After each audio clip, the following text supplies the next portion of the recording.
Hi, ladies and gentlemen. I'm here with a continuation of a video that I made. You may have seen it. I'm not sure whether I'm putting it on YouTube or whether I'm putting this on my blog. I believe I'm going to put this on my blog. How about that? So the video was marrying or dating a stalker and an obsessive compulsive man. And then I put save your life. You have to save your life. So I'm going to tell you the steps that I took. Me and this man was married, and he terrorized me at every turn. He was very disrespectful to me. I couldn't trust him with anything. He wanted to hold me hostage. He didn't want me around my family or anything. So I'm going to give you the tips. So what I did was, first thing I did was go to a counselor, because it was some things about this relationship I couldn't really tell anybody about. So I went for counseling for a little while, and it was affordable to me because it was like a sliding fee, like a sliding scale fee, and so it was affordable. And I was talking to this counselor, and she was a young lady too. Matter of fact, she was just basically starting at the center where I was going. So I told her my situation, and I was 20 years old.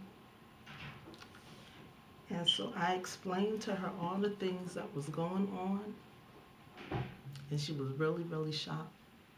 So I started going to her and talking to her, and she said, whatever you do, do not leave while you're angry, while he's expecting you to leave. So we kept having these fights and these arguments and everything, and so she even instructed me to get the babies, get my daughter, birth certificate. She said, get your marriage certificate, get your birth certificate, get all important papers that you're going to need. She said that if he's searching like your handbag and stuff like that, give it to a friend or a family member. So I found a way to conceal those papers. I gathered up everything that I needed, and although this situation is still hard sometimes to leave, because you don't know you don't know, the unknown is scary to you. I told anybody else what I was going to do. I didn't even tell my mother, and I waited like, I think the week I was going to leave, or a couple of days before I was leaving. I just told her I had it. I said, I have to go. So what I did was, like I said, I had everything that I needed. I gathered up a little bit of clothing for me and my daughter, and I called the hotline. And when I called there, I talked to a counselor about what was going on, and she asked me domestic violence hotline, and she asked me where I wanted to go. So I really, really wasn't sure. She suggested this center not too far from me. I wasn't too keen on going there, to be honest with you. I really wasn't. So what I did next was, okay. So she sent me there, and it was a lot of people there, and it was all booked up, and it wasn't really nowhere for me to sleep or anything. So she suggested, when I got there, somebody suggested another place, which I was glad they suggested that one. And I called there, and they didn't have any room at all there. They said, we probably will have a room maybe in a day or two. And I'm like, I have a small child. I had my car, but I didn't know what I was going to do. So what I did was I drove in front of a hospital out of the area, and I slept in the car with my daughter overnight. And throughout the day, I kept calling the center to see whether they had any room for us. And the lady said, we still don't have any room. She said, call me back. I think she said by 7 or 8 o'clock, and I did. So when I called her that last time, they finally had room. They had a room for us. And they told me to meet them somewhere. Now, I don't want to give away all the secrets that what they do at these centers, but they did tell me to meet them somewhere, and I had an escort to the center. And when I went in that center, it was really nice. It was set up real nice. The people were real nice, and I had my own room with my little baby, and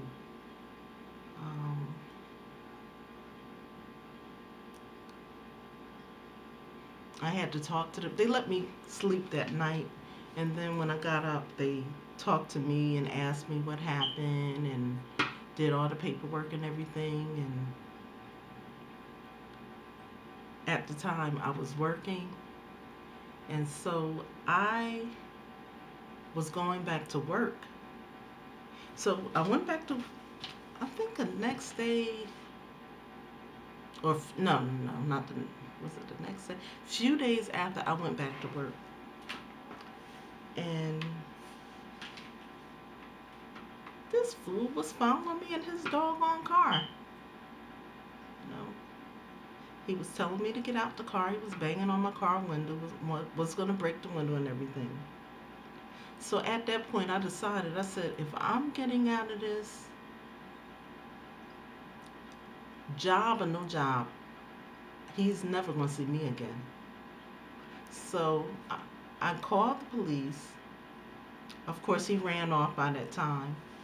And they escorted me to the line of this city where I was. And they went back to the center and everything, and they told me, so we can help you get yourself set up financially. You can find another job if you like, and we're going to do everything that we can to help you. So that was really a big comfort to me. They gave me clothes for me and my daughter. We had food there, and they said when you go to court to get your restraining order and everything, because I had a restraining order before, but the cops wasn't doing anything. They said when you go to court, we're going with you. So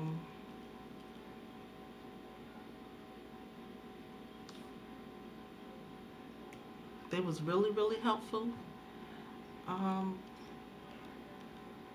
I took another job, and it was late. It was late at night. Usually they don't allow that, but they did in my case. And I was working, and I had a lady taking care of my child, and she couldn't even speak English. This is how desperate I was. And after a while, I saw that wasn't going to work out, so I quit that job. What I'm going to tell you is that when you leave your abuser, that is a time that you may be killed.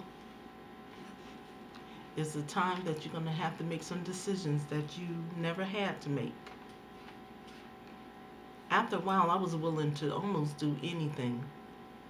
I was willing to leave the state. They can help you do that too.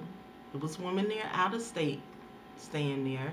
And then when they were ready to move somewhere else and they got the help they needed, and then they moved where they needed to move.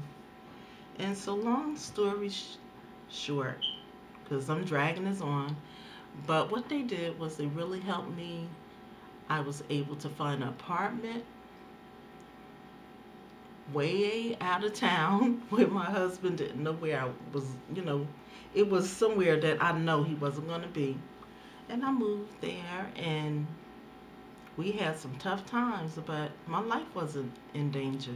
The most poignant memory that I have when I was at the domestic violence shelter was it was a young lady there. I think she was a little bit younger than me, and she had a baby boy too.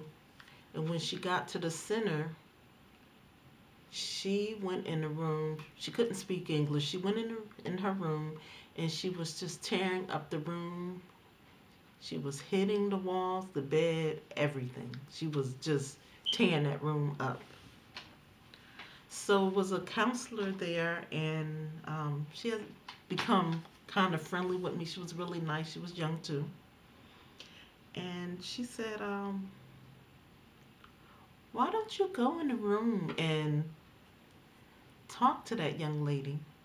I said, don't you see how she's tearing up that room? I said, she's really hurt. I said, she doesn't speak English. She's not going to know what I'm saying. So,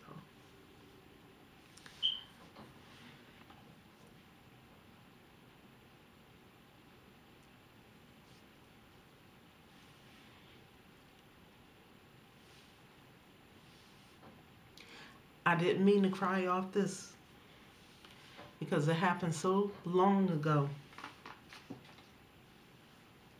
But let me finish the story. So she was still tearing up the room, and the young counselor was saying that, I'm saying to myself, that woman, that woman went crazy in that room. I'm not going in there. So I went in the room. Next thing you know, she was still banging on the walls and stuff. And then when she saw me, she dropped the pillow, whatever she had, and she ran in my arms and started crying. We both started crying. So then the counselor started telling her, I was telling her in English that it was going to be all right, it's going to be okay. And the counselor started translating in Spanish. So I turned around, I'm like, you know Spanish? You know Spanish? She said, yeah. I said, but you didn't let me know. I said, you were sending me in that room. I said, I had no idea that you spoke Spanish. I said, why didn't you talk to her? She said, because I knew that this would be part of your healing and part of hers. And from that point on, we just held each other and we cried. We cried and cried and cried. And although she couldn't speak English, we became friendly with each other. I had an old car, so I used to take the ladies to look for apartments as I was looking for apartments too. So this happened before I moved out. And the apartment that I found, it wasn't the greatest. And like I said before, it was a lot of struggling at that time. But I tell you that God will carry you through. He really will. And I was living in an unsafe area too, and He protected me. He really did. I was protected. My child was. Nobody never broke in my apartment or anything. And from that point on, I knew that I could make it on my own. I did not have to be nobody's punching bag. And I want you to know that you don't have to also. You can move on. I'm going to leave that number down description of the domestic violence hotline. You call that number, you save every little money that you have. You may have to leave the state. You may have to leave, if your life is really in danger, you may have to leave your home that you have with your husband. It's a lot of things you're going to have to give up. But I'm telling you, the inner peace, you will definitely see God work. in your situation like he worked in mine, you will never have to be afraid again. You have to think of the choices that you made in your life that contribute to you being abused, because it is a cycle and it's something that can happen again. But I'm a person that I'm determined it will never happen to me again, because if they hit you once, they will hit you again.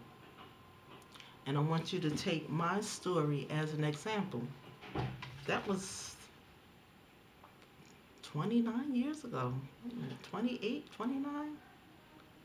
So it was a very long time, but I'm still here, ladies and gentlemen. And I'm saying gentlemen because some of you are abused also. Don't take nothing for granted.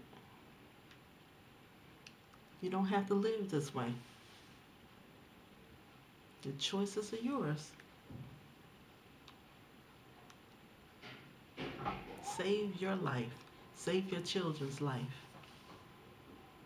Let that man go. Let that woman go. Because it's not worth it. It's important to guard your heart from here on out and be very selective. And like I said in the other video, don't just bring just anybody around your children, because they could be a maniac. You have to sort out your own life. Try to move on for a while and take your time as far as with relationships, because you don't want to rush back into that. And who knows? Sometime in the future, you will be ready. You will be ready to love again, ready to perhaps even get married again. But this time, the person will be the right person, because you're going to have all the tools that you need to move forward in a positive way. Stay in counseling. If you have had this problem with different men, numerous men, get some counseling because you need it. Put your children in counseling. And just move on with your life. Life is beautiful. When you don't have to look over your shoulder, it is really beautiful. I'm blessed. I have a daughter. I have 2 grandchildren. I don't have anything to worry about. I can come and go as I please. I don't have to answer to nobody. I don't live no scandalous life. You know, as you guys, well, if I put this on YouTube, if you guys know, you don't see me with no man and all this stuff, but it may not be that I don't have one. It's that I'm being discreet. And that's how I do with my daughter too. She's grown. I'm not going to just bring anybody around my child. You know, my grandchildren. So it's choices that you make as a mother that's going to really help you. It's going to help your children in the future. And to my religious sisters, I'm just going to put it to you like this. You don't have to take the devil's junk. If a man is junky, and it's not that this man was a nice looking man, but he was junky up here. He had a lot of baggage. It was not my problem. But you have to know that. You have to know what you're dealing with, and you have to know what you're willing to put up with. Don't put up with anything if you don't have to. That's all I got to say about that. So, ladies and gentlemen, I talked on this subject a little too long, but I just wanted you to know where I'm coming from. And if you are in this situation and you see this video, please call the number. Call the number and save your life. Be on the road to happiness. I love you all.